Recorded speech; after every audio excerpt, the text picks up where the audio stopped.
নমস্কার বন্ধুরা, সবাই কেমন আছেন? নিশ্চয়ই ভালো আছেন। চন্দনা ফুড হাবে সবাইকেই স্বাগত জানাই। তো বন্ধুরা, আজকে একটি নতুন ধরনের পিঠে করে আপনাদের দেখাবো। তো তার জন্য আমি এখানে নিয়ে নিয়েছি পাটালি খেজুরের গুড়, এক বাটি চালের গুঁড়ি, এক বাটি নারকেল কোড়া, এখানে এক বাটি দুধ, এলাচ গুঁড়ো, ঘি আর আমুল দুধের একটা প্যাকেট। তো প্রথমে বন্ধুরা আমি গুড়টাকে গ্রেট করে নেব, কারণ এটা তো পাটালি গুড়, তাই জন্য এটাকে একটু গ্রেট করে নিতে হবে। তো বন্ধুরা, যে সকল বন্ধুরা আমাকে কমেন্ট করে জানাচ্ছেন তাদের অসংখ্য ধন্যবাদ জানাই। আর যারা এখনও পর্যন্ত আমার চ্যানেলটি সাবস্ক্রাইব করেননি, প্লিজ চ্যানেলটি সাবস্ক্রাইব করে আমার পাশে অবশ্যই থাকবেন। তো বন্ধুরা, এইভাবে গুড়টাকে আমি গ্রেট করে নিচ্ছি।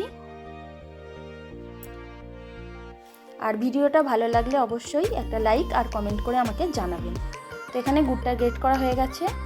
এবারে আমি চালের গুঁড়িটা নিয়ে নিলাম। তো এর মধ্যে আমি সব উপকরণগুলো এবার মিশিয়ে নেব। তো প্রথমে নারকেল কোড়া দিয়ে দিলাম, এবারে এলাচ গুঁড়োটা দিয়ে দিচ্ছি,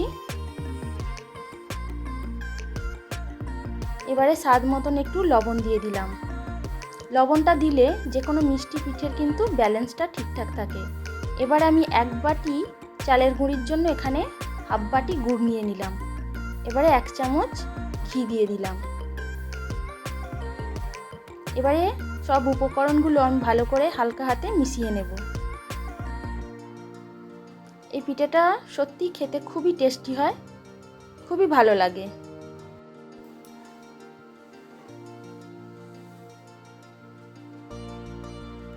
সব উপকরণগুলো আমি ভালো করে মিশিয়ে নিয়েছি, আর দেখুন এরকম হয়েছে। তো বন্ধুরা, খুব ঝুরঝুরে থাকলে অবশ্যই একটু দুধ বা জল মেশাতেই পারেন। তো আমি এখানে অল্প করে একটু দুধ মিশিয়ে নিলাম, খুব একটা বেশি লাগবে না। এবারে আমি আমুল দুধটা দিয়ে দিচ্ছি, আর এই আমুল দুধ দিলে কিন্তু পিঠের টেস্ট আরও ভালো লাগে। আমুল দুধটা দিয়ে আমি হালকা হাতে মিশিয়ে নেব, চেপে চেপে কিন্তু এটা মাখবো না। দেখুন এইভাবে একদম। এবারে আমি সব পিঠেগুলো যাতে একই দানাদার থাকে সেই জন্য আমি এখানে একটা চুবড়ি নিয়ে নিয়েছি। এবার এটা আমি ভালো করে চেলে নিচ্ছি, এখানে কোনো রকম আর ডালা থাকবে না।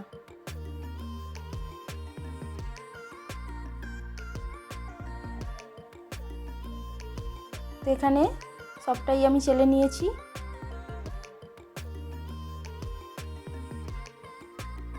এবার একটা হাঁড়িতে গরম জল বসিয়ে দিয়েছি, আর একটা ছিদ্রযুক্ত থালা নিয়ে নিয়েছি,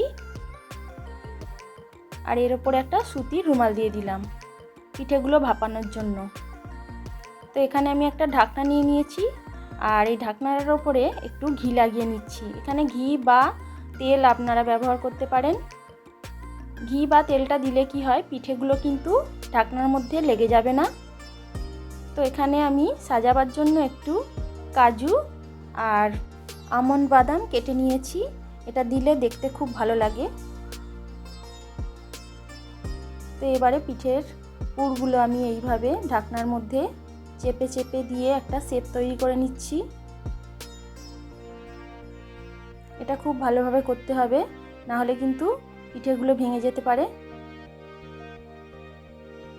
এই যে চামচ দিয়ে এদিক ওদিক করে আমি চেপে চেপে দিচ্ছি। এবারে একটু হালকা করে এটাকে চাপ দিলেই কিন্তু পিঠেটা বেরিয়ে আসবে। এইভাবে আমি সব তৈরি করে নিচ্ছি।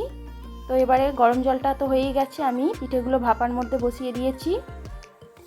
প্রায় 10 থেকে 15 মিনিটের মধ্যেই কিন্তু এগুলো তৈরি হয়ে যাবে।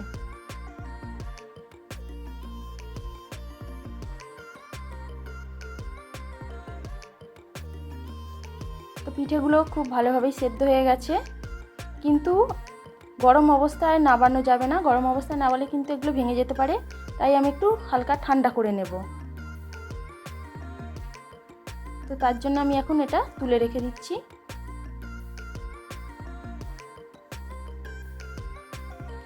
তো পিঠেগুলো এখন ঠান্ডা হয়ে এসছে। এবার এটা আমি তুলে দেখাচ্ছি আপনাদের। দেখুন কতটা শক্ত হয়ে গেছে।